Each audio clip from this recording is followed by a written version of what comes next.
मैंने कहीं कोई गलती तो नहीं कर दी? चाहता क्या है ये? क्यों उसने मुझे यहाँ बुलाया है दोबारा? और कह रहा था कि उसने मुझे यहाँ मेरे फायदे के लिए बुलाया है। क्या मतलब था इस बात का? इसने अगर मॉम को कुछ बता दिया तो नहीं, बताना होता तो वो उन्हें बता चुकी होती।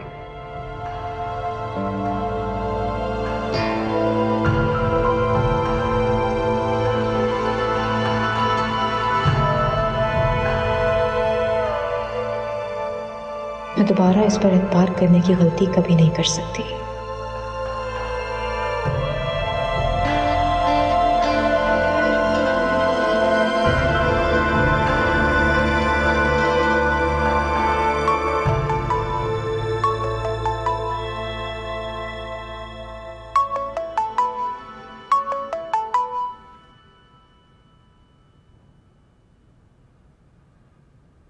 हेलो। हेलो, कैसी हो तुम? कैसी हो सकती हूँ? तो खुद बहुत परेशान हूँ जब से मुझे पता चला कि मिकाल मैम कुलसूम का बेटा है। मैं तो ये सोच रही हूँ कि तुम उन्हें ये बात बताओगी कैसे, और अगर बता भी थी तो उनका रिएक्शन क्या होगा। काश तुम्हारे पास अपनी और मिकाल के निकाह का कोई सबूत होता। तुम्हें पता है मैं इस वक्त कहाँ हूँ? कहाँ? मिकाल के घर। क्या? मगर क्यों? तुम वहां क्या कर रही हो? मेरी मजबूरी मेरा मजाक उड़ाने के लिए मुझे उसी के घर में ले आई है फरनाज। उस शख्स के घर में ले आई है जिससे शायद मैं इस दुनिया में सबसे ज्यादा नफरत करती हूँ। लेकिन हुआ क्या अमल, मुझे पूरी बात बताओ।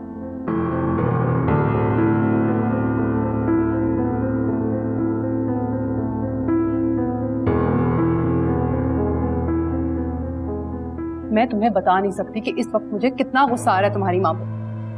किस कदर खुदगर्ज और लालची औरत है वो तुम्हारे साथ ऐसा कैसे कर सकती है अमन? उन्हें कोसने का कोई फायदा नहीं है। उन्होंने तो मुझे मेरी मैम के घर भेजा है। उन्हें क्या पता कि ये उसी इंसान का घर है जिससे बाबा ने मेरी शादी करवाई थी। तो तुमने कुछ कहा क्यों नहीं? मना क्यों नहीं किया? रोका क्यों नहीं? रोका था मैंने, बहुत बार मना भी किया था, लेकिन किस्मत और हालात की बेरहमी मुझे इसी तरह यहाँ लाना चाहती थी। और मैं हमेशा की तरह कुछ भी नहीं कर सकी। कहीं मिकाल ने तो नहीं किया ये सब कुछ? उसी ने किया है ये सब कुछ। हो सकता है अमन कि वो तुम्हारे लिए कुछ अच्छा सोच रहा। बिला वजह और बेमतलब के ख्वाब देखना मैं कब का छोड़ चुकी हूँ। अच्छा, तो मुझे ये बताओ कि तुम्हारी मेरी मुलाकात कब हो सकती है? पता नहीं। तो मुझे एड्रेस दे दो, मैं आ जाऊंगी। मैं अब अपने घर में नहीं रहती फरनाज। जब मुझे तुमसे मिलना होगा मैं खुद आऊंगी तुम्हारे पास। अच्छा।